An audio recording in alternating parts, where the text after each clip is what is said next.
Dear students, welcome all of you to the second part of my lectures, Physics from Newton to Present Days. In the earlier lectures, I gave you a brief overview of the different branches of physics and how those branches develop from the time of Newton to the present days. Also, I highlighted a very important difference, conceptual difference between the classical physics and the modern physics. In the second part of my lectures, I'll discuss a very fundamental questions that man has been asking from ancient times and how the answers to that questions has evolved and now how the modern science has been able to give a very successful and acceptable answer to that question.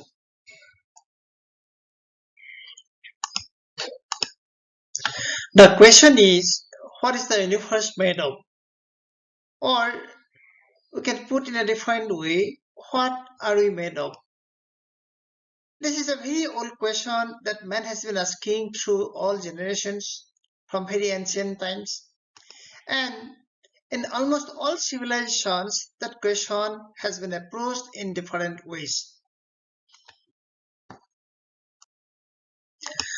For example, the early Greek philosophers, they thought that there are only four different elements called air, fire, water, and earth. And out of these four elements, we can compose everything else that we see in nature. But there were some other philosophers called the early Greek atomists who thought along the same line that we now understand matter to be. Among them, the most prominent ones were Lysippus and Democritus, who lived in the 5th century BC. They introduced the concept of atoms. Atoms means in Greek indivisible. So, according to them, there is only one type of matter found in tiny indivisible particles called atoms. But the most influential philosophers of the early Greek period, Aristotle, thought otherwise. He thought that matter is infinitely divisible and continuous. Because of his great influence on other philosophers as well as on kings and rulers, this view about matter continued for nearly 2000 years up to the beginning of the 19th century. Regarding the structure of matter, people believed in the Aristotle view for nearly 2000 years.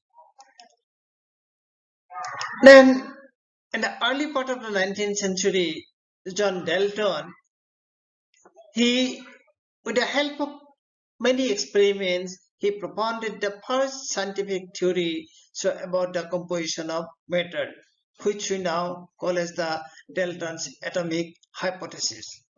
According to him, all matter is made up of indivisible atoms and all compounds are composed of atoms in definite proportions.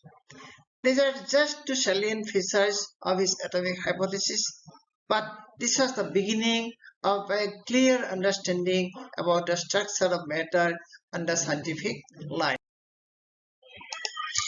John Dalton's view that the atom is indivisible continued for nearly 100 years to the last decade of the 19th century. But in that decade, things began to change. The first hint that atom is not indivisible came with the discovery of electron by J.J. Thomson in 1897. At around the same time, radioactivity was discovered, which showed that something comes out of the atoms. In 1911, Lord Rutherford discovered the atomic nucleus by his famous alpha-ray scattering experiments.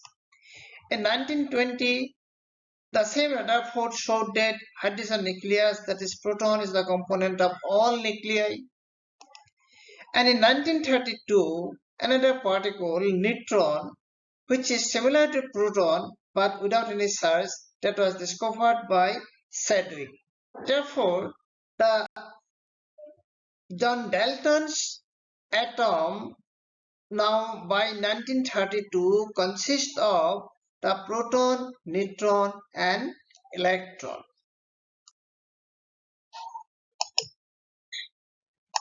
In 1928, the famous English physicist Paul Dirac predicted the existence of antiparticle of electron called positron. He applied Einstein's special theory of relativity to quantum mechanics and came out with these predictions. Just after 4 years, Anderson discovered the positron as exactly predicted by Paul Dirac, and with the discovery of the positron, a completely new world of antiparticles opened to all of us. This is the famous diagram for the discovery of positron.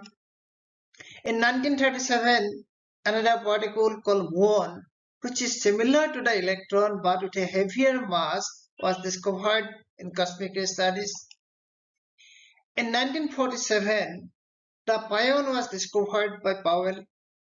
That particle pion was necessary in order to hold all the positively charged protons inside the nucleus, and it was predicted by the Japanese scientist Okawa. In 1950s, some other particles called the strange particles were discovered in cosmic ray studies. These particles were called strange because their behavior was different from the already known other particles. We now come to what is called a particle zoo. The decades from 1940s to 1960s saw the discovery of hundreds of new particles, mainly in the cosmic ray studies as well as in the newly discovered accelerators. All these particles had their unique properties, so they can be considered fundamental. But of course, many of them were extremely short-lived. They decayed as soon as they were produced with a lifetime of the order of 10 to the power minus 21 seconds. Now, see the situations. After the beginning of 1930s, that is up to 1932, we had only three elementary particles, electron, proton and neutron. But suddenly, just in a span of 2 or 3 decades, we have hundreds of them all claiming themselves to be fundamental. The question that came to the mind of almost all physicists was whether nature is really so messy. Is nature really so chaotic? Can we find some pattern in them? Is there any relationship by which we can connect all of them? That was the greatest question, greatest headache at the time to almost all theoretical physicists. Physicists were almost at a loss what to do with all those elementary particles.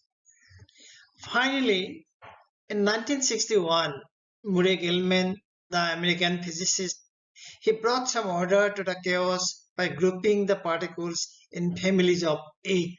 He grouped the particles in some groups of 8 particles. And that's why he called it the Eightfold Way, so borrowing the words from Lord Buddha's Ashtamarga for Nirvana. Just like that Lord Buddha got the salvation from the miseries of the world, Murray Gilman also got the salvation from the miseries inflicted by the elementary particles.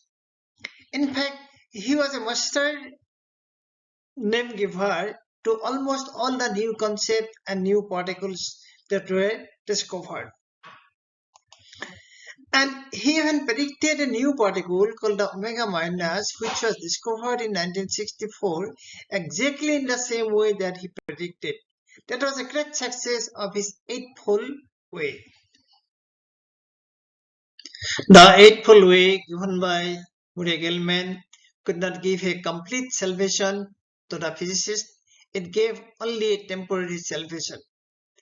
Therefore, Murray Gilman again started his dhyana or meditation to find a deeper order in the particles. And in 1964, he came out with the quark model, which is the precursor of the present day quark theory.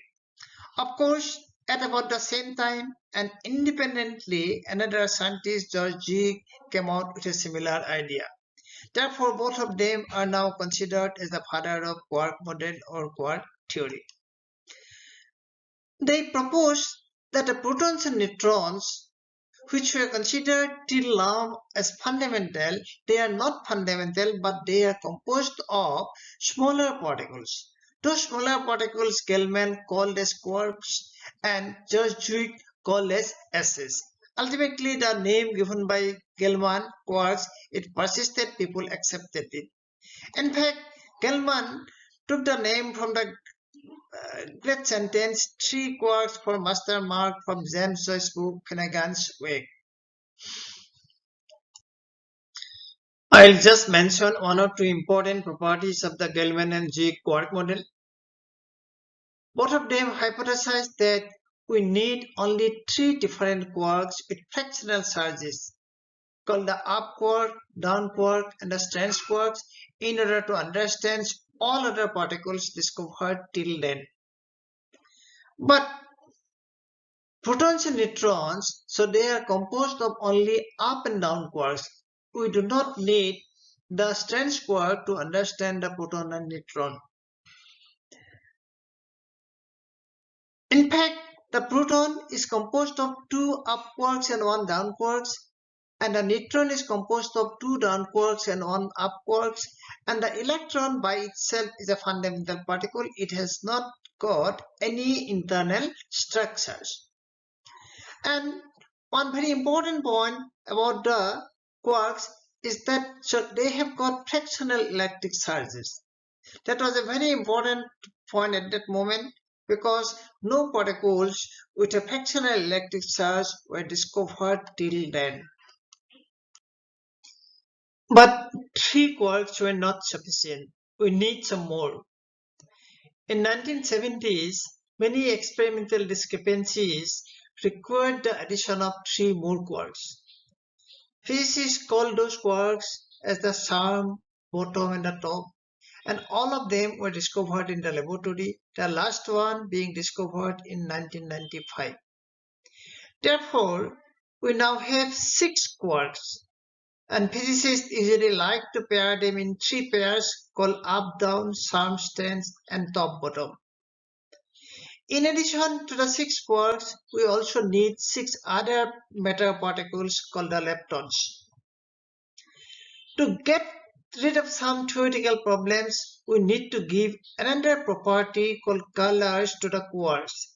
Therefore, all quarks now appear in three different colors, red, green, and blue.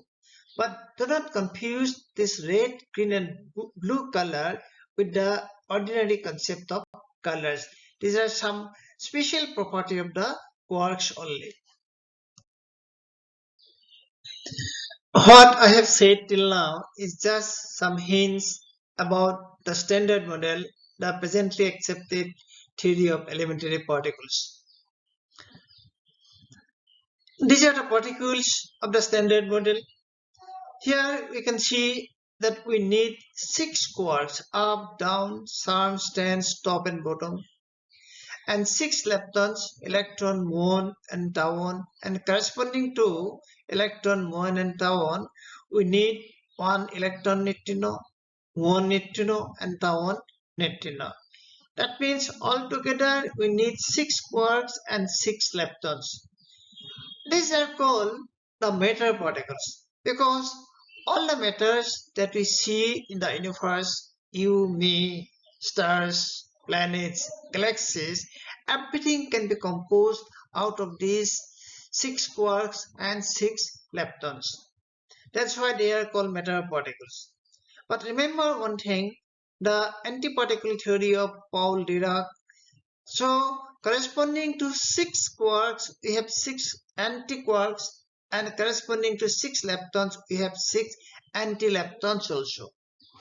On the right hand side, I have shown some other particles. These particles are called force particles or force carriers. These particles, this is photon, this is gluon, Z particle, W particles, they are needed in order to understand how the quarks and leptons they interact among themselves, how they exert force among themselves. That's why they are called force carriers. But one very important point about the standard model was that, so in the theory, all the elementary particles, quarks, leptons, so they are massless. They appear as massless. But we know that everybody has got a mass. You have got mass, I have got mass, protons, neutrons, stars, galaxies, they have got mass. So how the mass was acquired by the particle, the so-called massless particle. In order to give mass to the massless particles, we needed another particle called the Higgs boson. That Higgs boson, or the so-called God particle, so it can give masses to the massless particle in the standard model. And that was predicted by Peter Higgs around 1969, and it was discovered only recently in 2012, and that was a great sensation all over the world. Therefore, all the particles that we need in the standard model are discovered till that, and we can say that this standard model is the answer to our question, what is the universe made of? But remember one thing, that nothing in physics or nothing in science is final. We can only say that this standard model is our answer to the question, what is the universe made of, or what we are made of, and this is our knowledge only till now. At the beginning, we have posed the question, what is the universe made of? Have we got any answers? I think no.